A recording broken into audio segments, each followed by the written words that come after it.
Boa tarde a todos.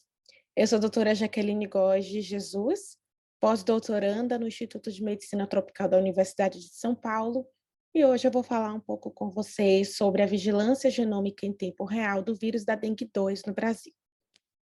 Esse trabalho está sendo desenvolvido dentro do projeto CADE, que eu vou explicar um pouco mais à frente para vocês também o que significa. Bom, eu quero começar a minha fala hoje trazendo um pouco do conceito de vírus emergentes. Os vírus emergentes, eles são vírus considerados novos, que aparecem aumentando notavelmente sua incidência ou seu alcance geográfico, ou que apresentam potencial para aumentar no futuro próximo. Eles têm sido as principais causas de doenças infecciosas emergentes no mundo todo, levantando desafios de saúde pública, e esse potencial de causar surtos ou doenças podem, de fato, levar a epidemias ou mesmo a pandemias. No Brasil, a gente tem alguns representantes já bem conhecidos que são considerados vírus emergentes ou também considerados reemergentes, como são o caso daqueles que já emergiram no passado, mas que têm esse potencial de eventualmente reemergirem. Então, como emergentes, a gente pode citar os vírus recém-identificados no Brasil, o vírus da Zika e o vírus chikungunya, e como reemergentes, o vírus da febre amarela e o vírus da dengue, que são encontrados em 4 sorotipos, do dengue 1 até o dengue 4. Bom, esses vírus eles são denominados arbovírus, ou vírus que são transmitidos por mosquitos, e eles têm esse potencial de causar doenças que estão relacionadas com febre, dor de cabeça, eritema cutâneo, e todos esses sintomas, então, são ali categorizados dentro de uma denominação etiológica denominada arboviroses. Bom, na vigilância genômica, a gente tem como objetivo monitorar genomas de organismos que causam doenças, e aí principalmente os organismos virais, para compreender os mecanismos de introdução, dispersão e emergência ou reemergência desses vírus. O objetivo principal da vigilância genômica é, com todas as ferramentas disponíveis, fornecer respostas para as questões de saúde pública. No Brasil, a vigilância genômica de arbovírus, ela deu-se início ou tomou forma num projeto denominado Projeto Zibra, que foi um laboratório móvel que viajou pelo Nordeste do Brasil em 2016.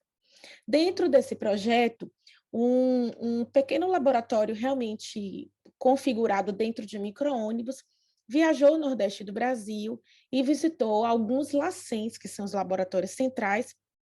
do Nordeste, na tentativa de sequenciar genomas do vírus Zika. Então, dentro desse projeto, nós visitamos os LACENs do Rio Grande do Norte, Paraíba, Alagoas, Pernambuco, e retornamos para a Bahia, e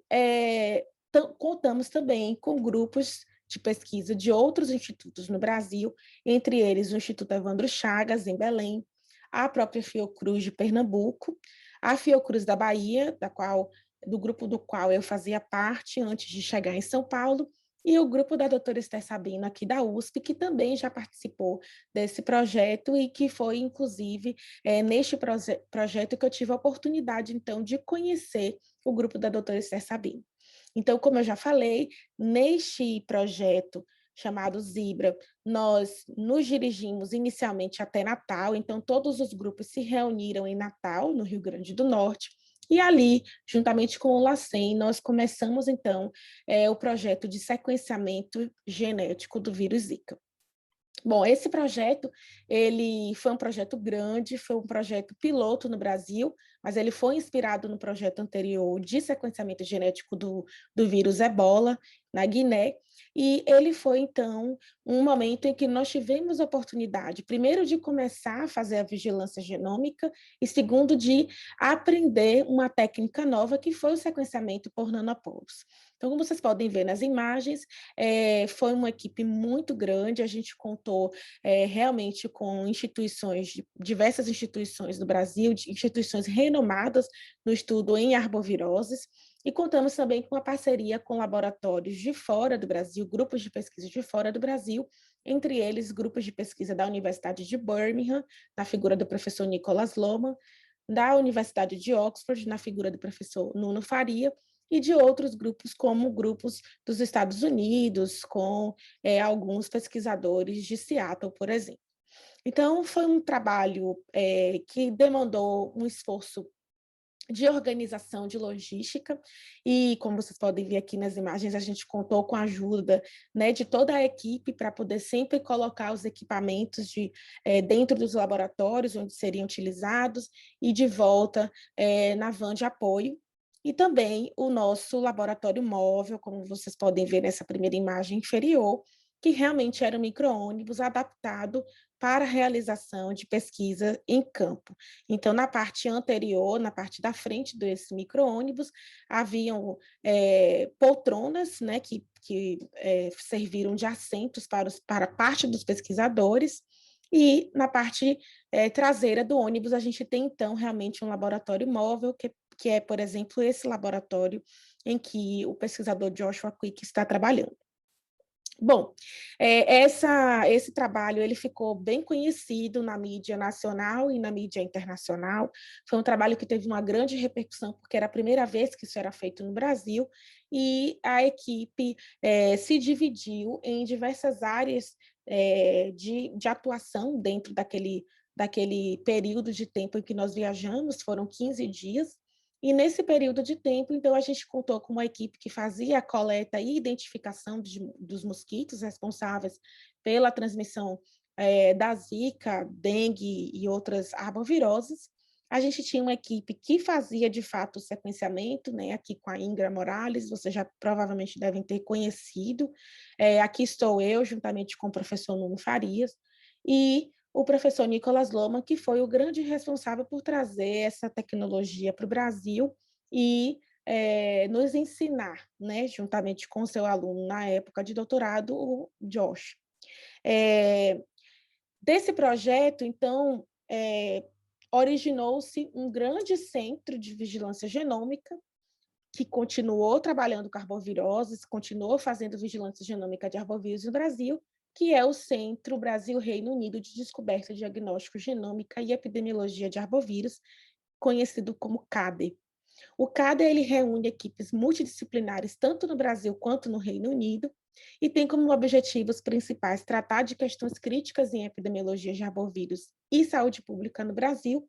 e tem como centros principais no Brasil o Instituto de Medicina Tropical da Universidade de São Paulo e a Universidade de Oxford, no Reino Unido.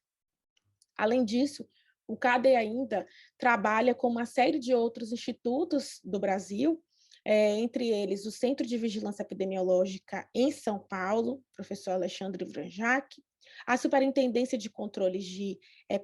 Endemias, a Faculdade de Medicina de São José do Rio Preto, a Universidade Federal do Rio de Janeiro, a Universidade Federal de Minas Gerais e a Universidade de Birmingham e Oxford, no Reino Unido, e também uma parceria com a Escola de Higiene e Medicina Tropical de Londres. Então, é um projeto que se tornou, na realidade, um centro de pesquisa, né? Um centro que é referência no estudo em arboviroses no Brasil, e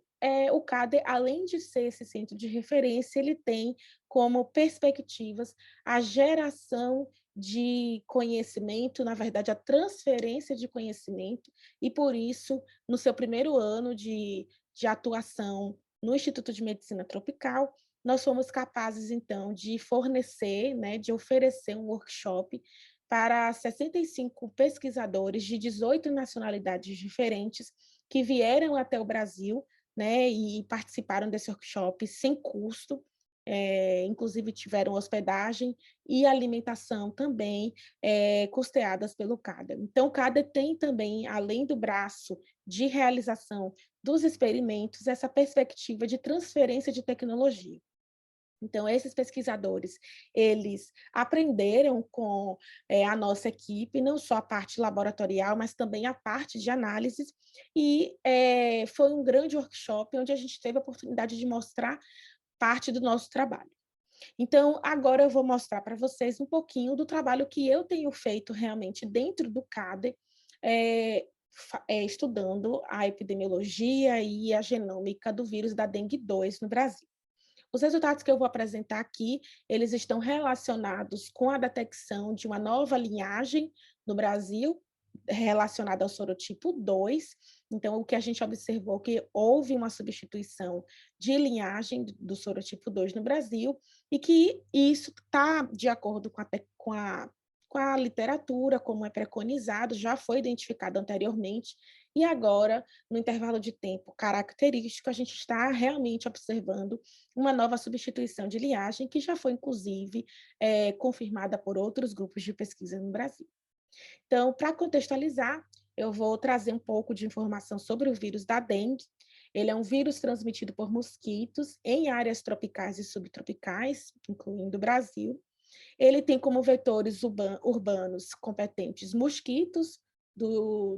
das espécies Aedes aegypti e Aedes albopictus, e estima-se que mais de 400 milhões de pessoas corram o risco de adquirir o vírus da dengue.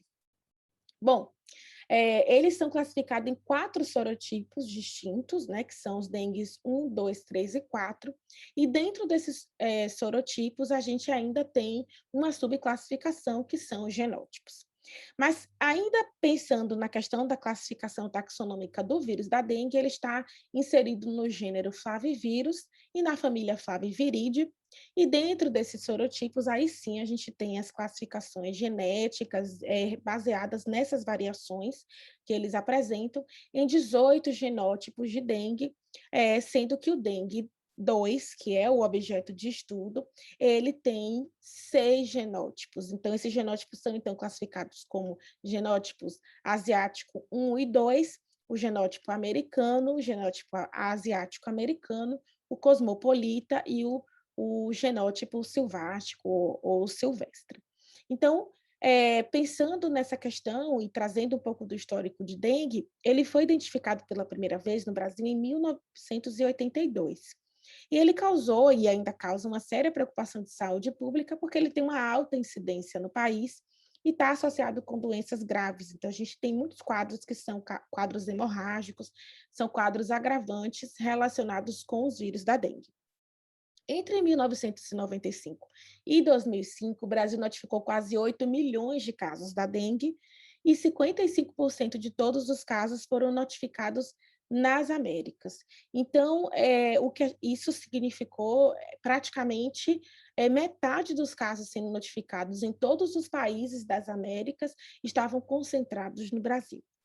Nos últimos 30 anos, a região sudeste, especificamente, registrou 2.225 casos fatais por dengue, e sendo que isso corresponde a 43% de todas as mortes por dengue encontradas ou identificadas, notificadas no Brasil. Bom, esse aumento da mobilidade urbana facilitou a co-circulação de múltiplos sorotipos de dengue na mesma região, que é o que a gente chama de hiperendemicidade. Então, quando a gente observa o movimento migratório das pessoas dentro do país, a gente tem realmente essa facilitação da co-circulação de sorotipos dentro de uma mesma região e que não era observada anteriormente. Então, o que a gente observa, além disso, é que entre 7 e 10 anos, a cada 7 e 10 anos, existe uma substituição de genótipos do vírus, porque ocorrem novas introduções baseadas nessa mobilidade das pessoas. Então, alguns genótipos estão associados, né, à maior gravidade da doença, associada a maior número de casos e casos com doença grave. Então, a gente tem, além dos genótipos sendo associados, também alguns sorotipos, como é o caso do sorotipo 2. Então, como a gente pode observar, pensando aqui na questão de números, a gente verifica que casos de dengue considerados graves que levaram a óbito estão normalmente associados aos sorotipos 1 e ao sorotipo 2, sendo que nos últimos anos, então pensando aí entre 2010 até 2015 para cá, a gente tem observado maior número de óbitos em pacientes com sorotipo 2. Bom, essa co-circulação de sorotipo de dengue tem sido observada no Brasil como um todo, não é exclusividade da região Nordeste, e em áreas altamente povoadas da região sudeste, que aí sim entram os estados de São Paulo, Rio de Janeiro, Minas Gerais e Espírito Santo. Então, na região sudeste, a gente tem uma notificação de 65,7% de todos os casos de dengue identificados no país, isso em 2019, quando o estudo foi realizado, e sendo São Paulo o estado mais densamente povoado e que tem um importante papel na fonte de disseminação do vírus da dengue do sorotipo 4 para o país como um todo. Então, nos primeiros semestres de 2019, entre janeiro e 30 de junho, o Brasil registrou aí 1.127.244 casos de dengue, que é um número quase 8 vezes maior do que o ano anterior, 2018, e 89% de todos os casos de dengue relatados nas Américas. Então, em 2019 foi um ano marcante para a epidemia de dengue 2, por conta desses números expressivos.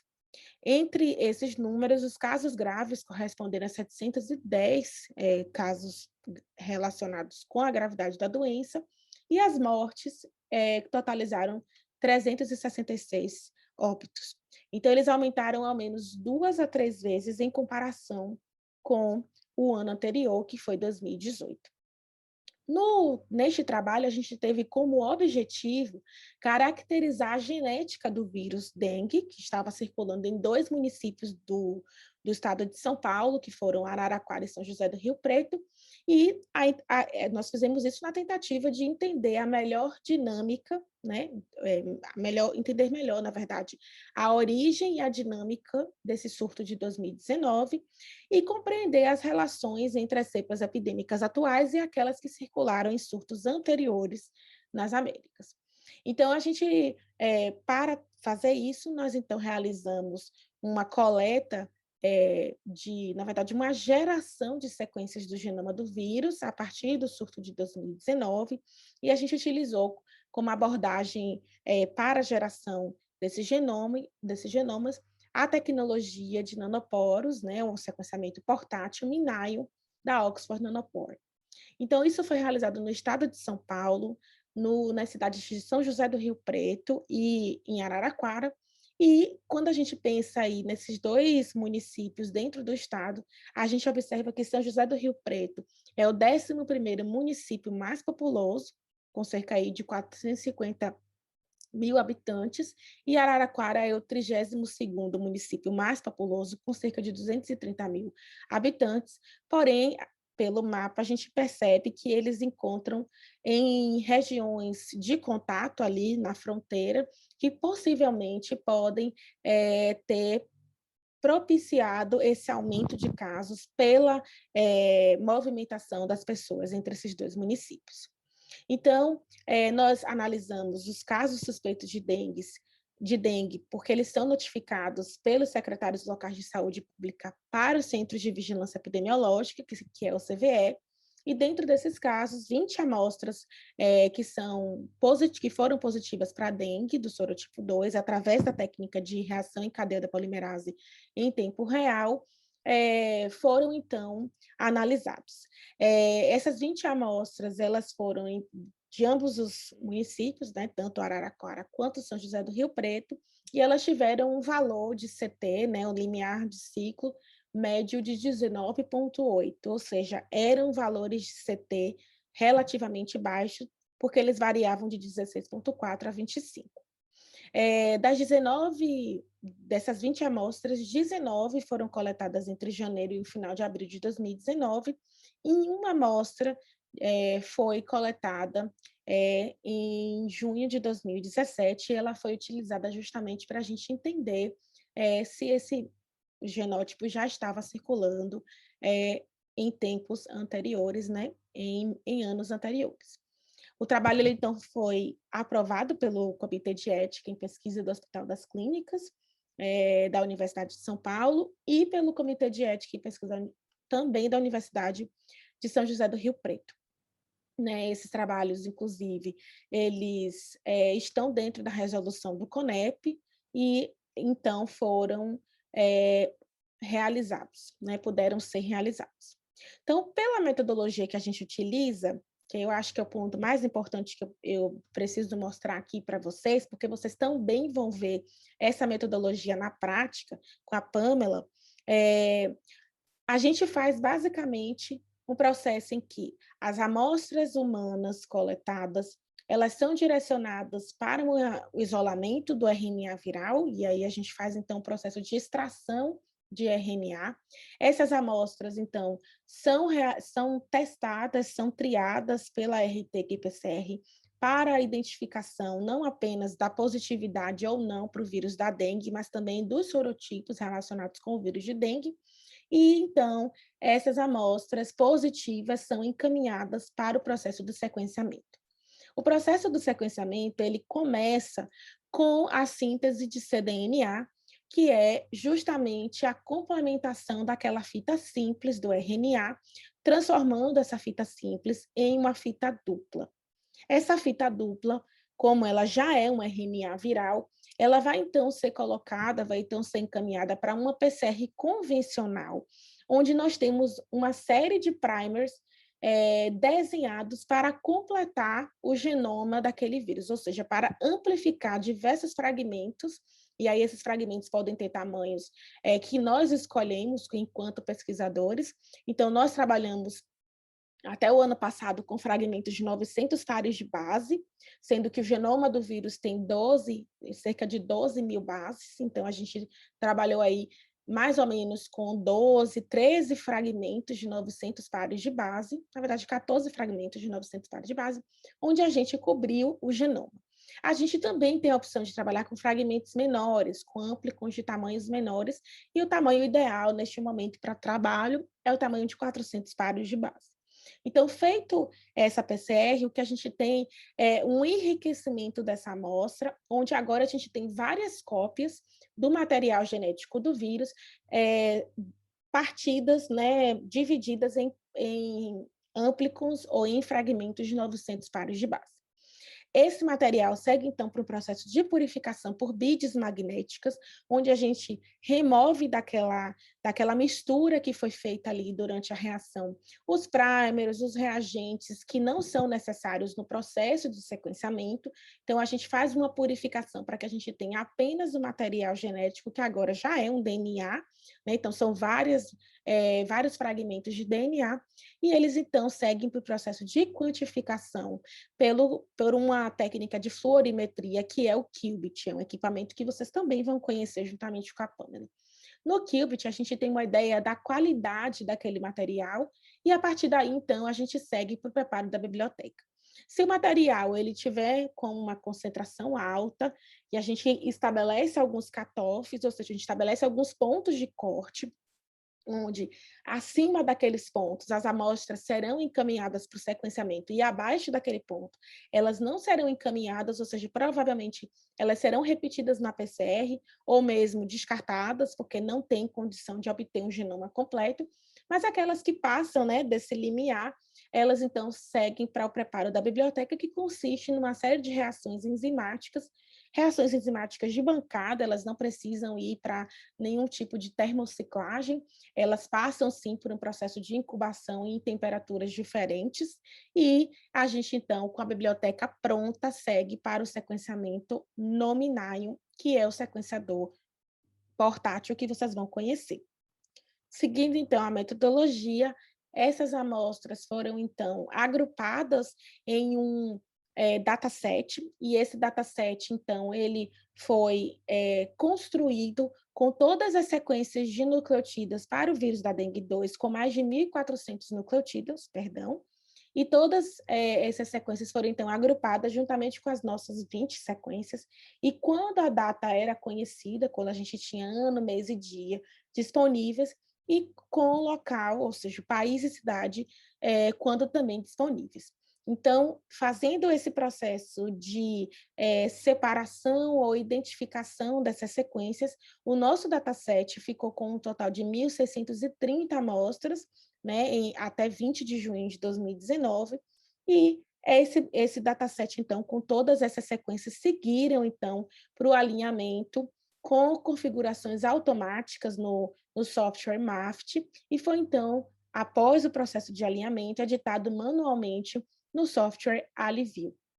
Bom, a filogenia de máxima verossimilhança foi utilizada, então, para ajudar a identificar os genótipos de cepas que têm circulado historicamente, ou seja, não só aquelas que foram coletadas e utilizadas no nosso estudo em 2019, mas aquelas antes de 2019, e as que circulavam atualmente, que foram aquelas coletadas em 2019 no Brasil. Então, além desse processo de filogenia de máxima verossimilhança, nós também usamos o FastTree para a realização do estudo da distribuição gama em heterogeneidade. A taxa de mudança, né, a taxa de mutações também foi avaliada através desse modelo geral de substituição de nucleotídeo, que é reversível no tempo. Bom, em seguida, nós construímos um conjunto de dados contendo apenas as sequências coletadas nas Américas. Então, inicialmente fizemos com amostras, com sequências depositadas no mundo todo, e depois seguimos com o dataset apenas com as sequências das Américas, na tentativa de reduzir o viés de amostragem, porque se tratava de um grande número de amostras e um grande número de países que estavam sendo representados ali naquele dataset. As sequências duplicadas foram removidas, então aquelas que tinham mesmo dia e local, por exemplo, na Nicarágua e no Peru. Então,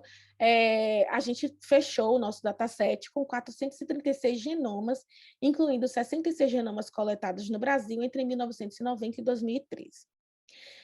A partir do processo de análise filogenética, nós também analisamos novamente a distribuição gama e a taxa de mutações e a divergência que a gente chama de root to tip, que é aquela que mostra a divergência da raiz até a ponta da árvore filogenética, e o sinal temporal também foram avaliados utilizando o Tempest. Então, todos esses processos foram realizados usando ferramentas de bioinformáticas, que provavelmente vocês não verão nesse curso, a gente vai focar na parte prática do sequenciamento, mas é importante que vocês saibam o que pode ser feito depois da realização do sequenciamento com as sequências que são geradas. Então,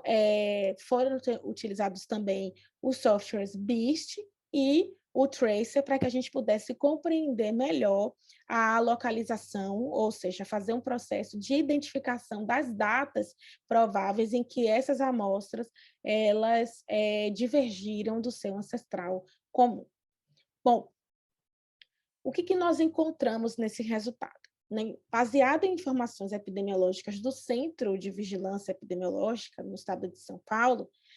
todos os 4 sorotipos da dengue co-circulam, né, no estado. A gente já imaginava, já sabia desses dados, mas quando a gente começa a observar aqui a proporção desses sorotipos, o que a gente observa aqui em azul, dengue 1, em vermelho, dengue 2, em lilás, o dengue 3 e em verde, o dengue 4.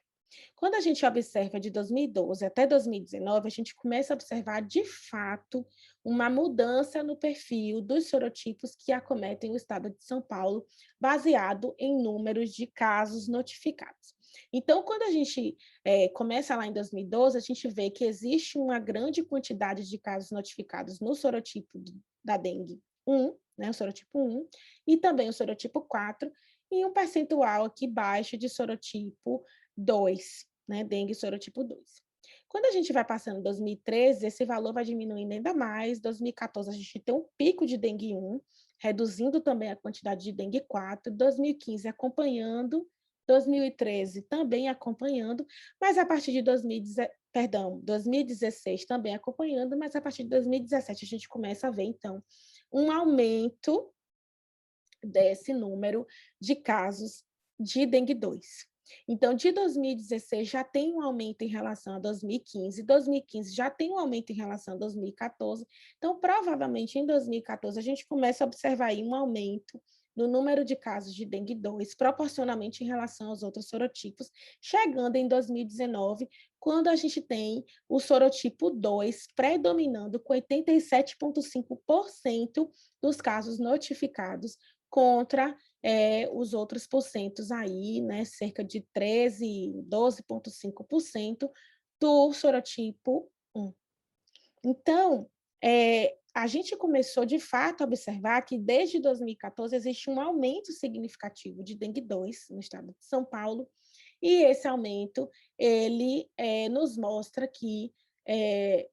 isso aconteceu realmente entre 2014 e 2019, quando a gente começa a ter aí, para Araraquara, um aumento dos casos de dengue 2, começando ali em torno de 2017, quando os casos de dengue 1 decaem, e a gente começa, então, a ter apenas casos de 2017, e no município de São José do Rio Preto, a gente já vinha observando casos de dengue 2 desde 2012, porém, de fato, em 2017, ele estabelece uma curva ascendente, aumentando notavelmente a sua incidência. Em junho de 2017, a partir de junho de 2017 até abril de 2019, a gente observa que em Araraquara, 96% dos casos são de dengue 2, e em São José do Rio Preto, 95% dos casos também são de dengue 2, mostrando que, de fato, o dengue 2 estava dominando os casos relacionados à dengue naquelas duas cidades. E aí nós, então, ficamos curiosos para entender por que que isso estava acontecendo, já que o convencional eram casos de dengue 1, que a gente sabe que é mais endêmico em todo o país, na realidade, não apenas nessas cidades. E aí a gente foi, então, observar que as nossas sequências, que são essas sequências, as 20 sequências, todas elas foram classificadas, de fato, como dengue 2, com praticamente todo o genoma completo, como vocês podem ver aí em São José do Rio Preto, em Araraquara.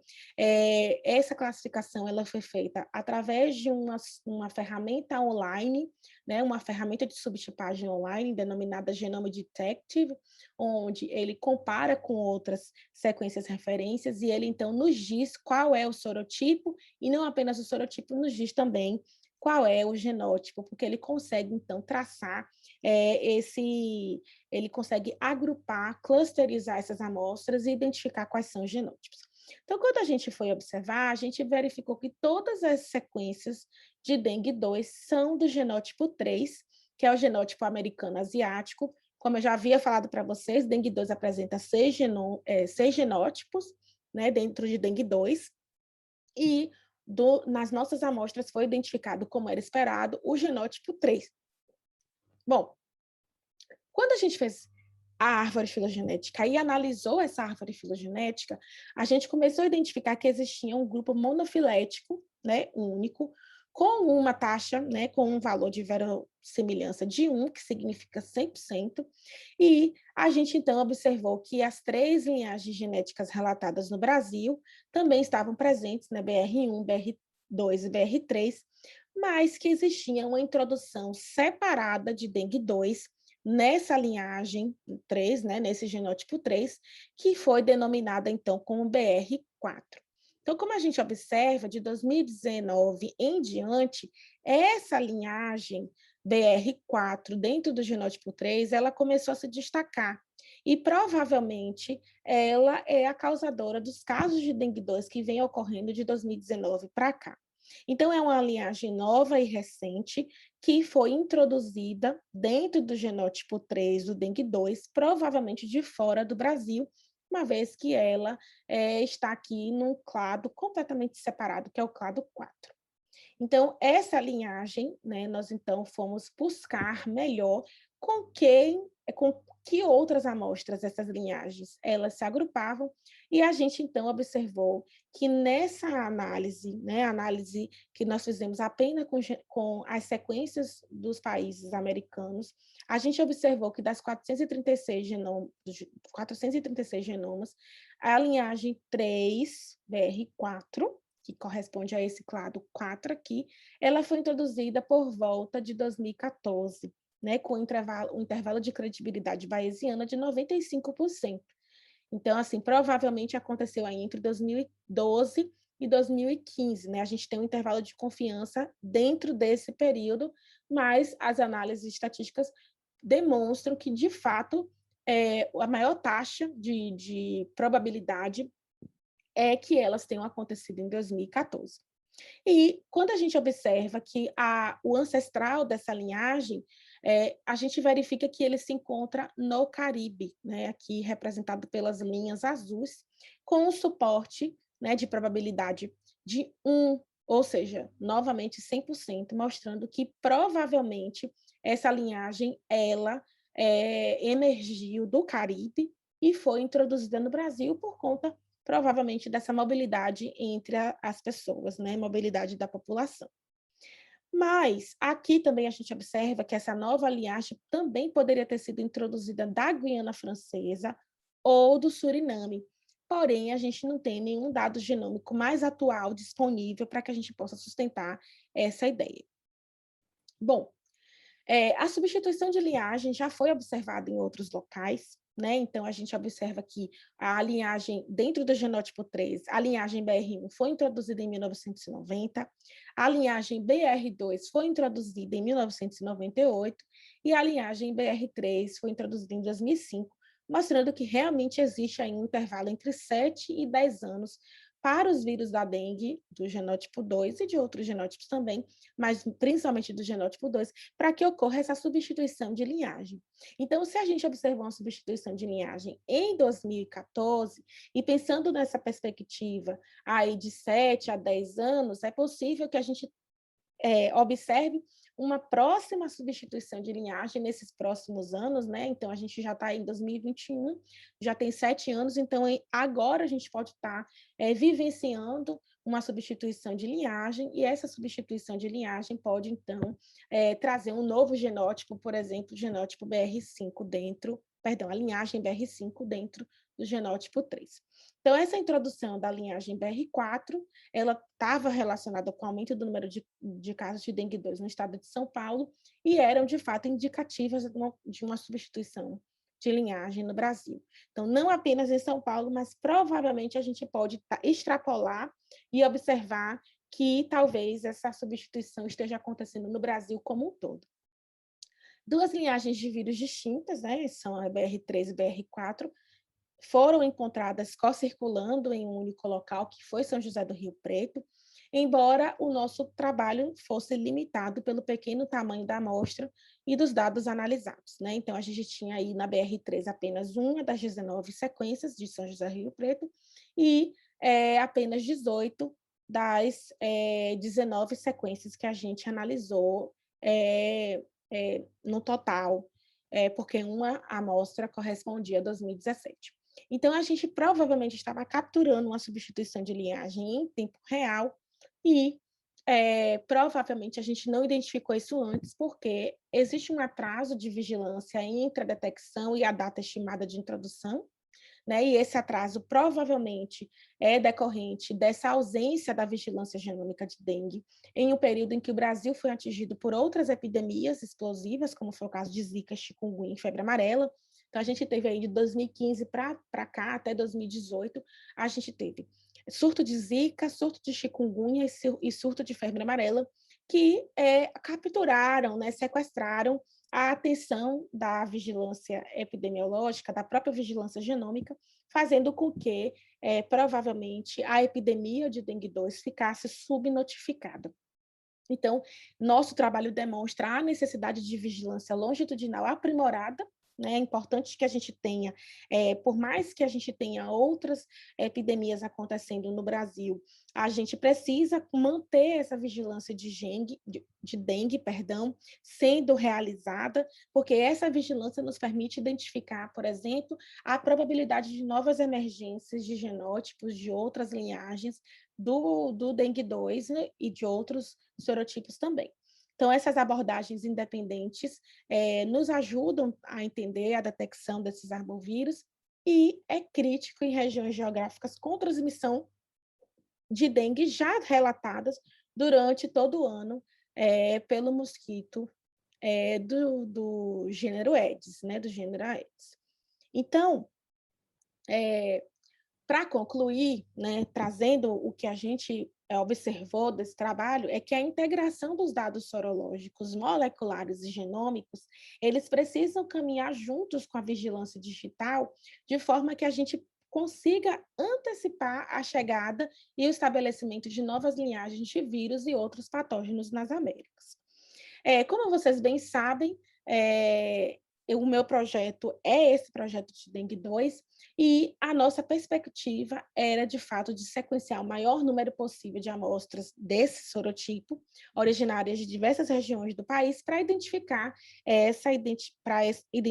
nova substituição, essa substituição dessa nova linhagem. Porém, a gente teve mais uma limitação, que foi um novo surto de doença viral, neste caso, a pandemia de Covid-19, que nós ainda estamos vivendo atualmente. Então, essa pandemia de Covid-19, de fato, tem impedido que a gente consiga dar continuidade a esse estudo. A gente não tem conseguido receber as amostras, porque a maioria dos centros que eram referência para a epidemia de dengue, elas estão, neste momento, sendo utilizadas para a plataforma de Covid-19, para identificação dos casos, para atendimento, aquele atendimento primário ali da Covid-19, e mais uma vez, dengue foi deixada um pouco de lado por uma questão muito óbvia que a gente sabe, é necessário. Neste momento, a gente não tem sistema de saúde forte no Brasil para atender todos os casos de Covid-19, e isso, obviamente, impacta nas outras doenças. Bom, essa é a equipe que vocês devem conhecer, inclusive porque ficou muito famosa por conta do sequenciamento do vírus da Covid-19, mas também é a equipe que trabalhou durante essa identificação dessa nova linhagem, e que tem trabalhado atualmente, né, e tem mostrado grande atuação, não só na Covid, mas também nas arboviroses dentro do estado de São Paulo. Então, gostaria de agradecer a atenção de vocês. O CADE, ele tem financiamento da FAPESP e do Medical Research Council do Reino Unido, e o nosso projeto é, então, desenvolvido dentro do Instituto de Medicina Tropical, e a gente conta, obviamente, com todo o suporte da Universidade de São Paulo. Esse é o meu e-mail do Gmail, eu deixei o meu e-mail também da institucional, que é o jaquelinegoes@usp.com.br, e aqui também a minha rede social mais utilizada, que é, de fato, o Instagram. E se vocês quiserem me adicionar, eu fico à disposição para tirar qualquer dúvida através do e-mail. Só peço que, quando vocês enviarem os e-mails, vocês enviem no campo do assunto dúvidas sobre dengue 2, porque fica mais fácil de eu identificar devido ao grande volume de mensagens que eu recebo. Espero que vocês tenham gostado da aula, e agora vocês então vão ver a parte prática do sequenciamento genético com a Pamela, onde vocês vão, juntamente com ela, fazer o processo de sequenciamento genético, né, entender como que funciona. Tá ok? Obrigada mais uma vez e até breve. Tchau, tchau.